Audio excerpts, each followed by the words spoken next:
AR da thazaba walakpadagi makhoiga tangdu leitana leinaba wari sanararoi committee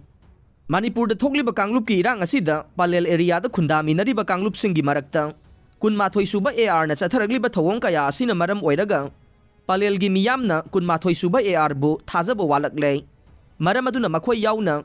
palel area da tangdu leitana leinabagi wari amuga na sanararoi haina United Committee palelgi maikaidagi phongdorokle Kakching District ki palel maning lekai da leiba Social Development Organization SDO palel ge Sanglen da pangthokpa paumi singa unaba mifam amada United Committee palel ge Chairman L Chandrasekhar na makata na phongdokhibada chahi asigi May 3 dage Manipur da thoklokhiba kanglup ki irang asida ngasi phawbada palel area da khundaminariba kanglup singi marakta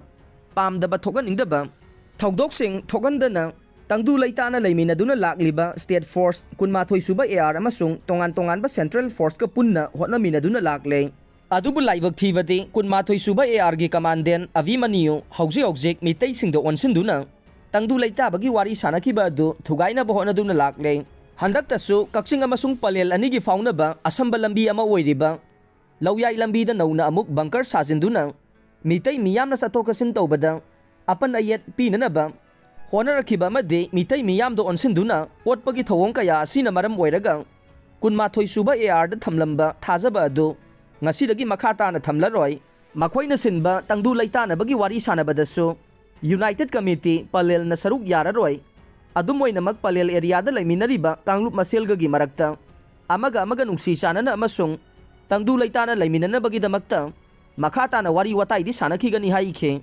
Paumi singa unabadu da saruk yakiba United Committee palel gi convener M Jivan na phongdokhibada National Highway 102 ge Bijaipur amasung Laimangai Chingjin manakta leiriba AR ge bunker ani asina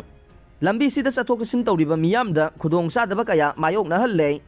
hairiba bunker ani ase mari leinaba authority singna lokthokpiyu haina su phongdokhe loinana mifam adu da saruk yakibe maira paibe lub palel ge Finance Secretary M Romi na phongdokhibada Tengnopaldana State Force na more tamna changbada kuki singna thinglakpa matamda AR amade Security Force na tear gas ama fawba kapa ngamdraga tampaktana tear gas kapa yauna tongan ba action kaya torokpa si yaning de ngakpi ge hairabade michang mikhai naidana nakal ani gi marakta ngakpiyo maduna taduna kuki singda mateng pangbagi mawongda mitei singda onsinduna sathariba thawong asina AR da thajaba thamdre AR gi personnel sing ase palel area dagi khudakta State Langak na lauthok pikro haina su phongdokhe